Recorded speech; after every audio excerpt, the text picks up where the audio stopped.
What's up water sign, watu wangu wa water element au element ya maji, na hii inaenda kwa nyota ya Cancer, Scorpio na Pisces. Leo tarot reading ya leo ni reading ambayo imejaa, nimesema leo ni siku ya Wednesday ya hatari lakini yenye faida kubwa sana. Kwa hivyo sikiza reading hii. Kwanza nilipokuwa nafanya reading kazi zilizotoka kwenye water element, nilipokuwa nasoma nishati ya water element, kadi ya kwanza iliyotoka ni Six of Swords.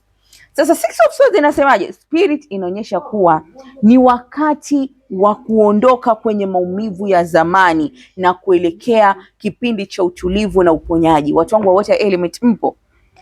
Unaambiwa uondoke kwenye maumivu ya zamani. Kitu chengine tulipata kadi ya death. Hapa imaanishi kwa mtakufa.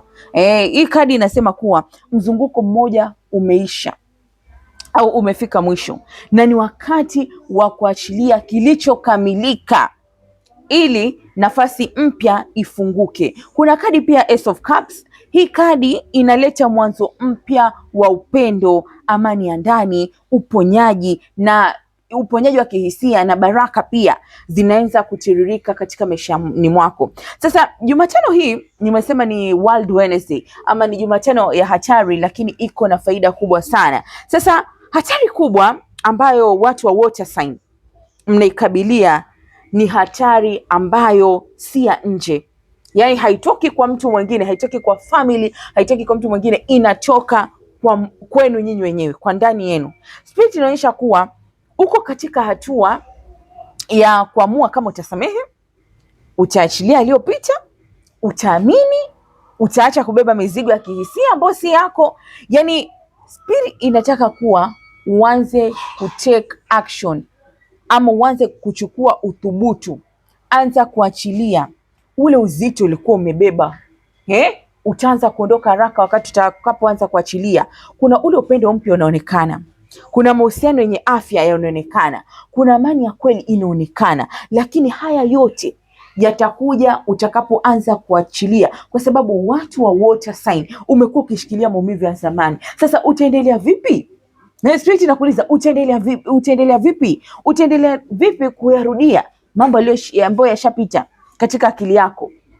Unaendelea, unazuia baraka zako, unaendelea kuyafikiria, unaweka akilini mwako, unayarudia mara kwa mara. Hii itakufanya uweze kuzuia baraka zako ambazo umekuwa ukiziomba kila siku Spirit ilete kwako. Spirit inaonyesha pia kwamba kuna mtu, kulikuwa na nishati ya mtu. Huyu mtu amekuwa akikudharau, huyu mtu amekuwa akikutilia shaka, huyu mtu amekuwa akiona huyu hana uwezo wa kufanya chochote, amekuwa akitilia shaka uwezo wako. Huyu mtu sasa anaenda akishuhudia kuwa umefanikiwa. Kile alichodhani kuwa huwezi, kile alichodhani kuwa wewe peke yako usingeweza, anaenda kuona sasa unaenda kufungukiwa ama kufanikiwa, kwa sababu atatambua kuwa alipoteza nafasi yake. Lakini wakati huo huo wewe utakuwa umeendelea kwa mbele tayari, lakini utaendelea kuenda mbele tayari ukiwa umeachilia maumivu. Hii mizigo yote ambayo umekuwa ukiibeba, kwa sababu wakati mwingine hatua ya ujasiri zaidi si kupigana. Acheni kupigana, acheni kuuliza nafasi yangu ni gani, bali ni kuachilia, kwa sababu kadri unavyoendelea kuachilia yaliyopita ndivyo unavyotengeza nafasi yako ya maisha mapya. Kwa hivyo watu wa water element, Jumatano hii tunaita World Wednesday ama Jumatano ya hatari. Ujumbe wa Spirit unakuambia kuwa hivi vitu vyote vitafunguka.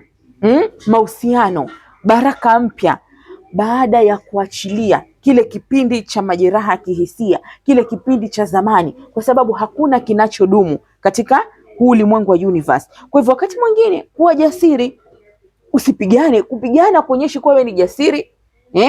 Kupigana ni ujasiri mkubwa, ni kuachilia, kwa sababu kadri unavyoendelea kuachilia ndivyo yale yaliyopita yanaanza kukufungulia njia, nafasi mpya katika maisha yako na kuvuta hata watu sahihi. Kumbuka tarot reading ya kila siku inapatikana kwa channel yangu ya Dr. Mwaka Global. Usikose kulike, comment and share.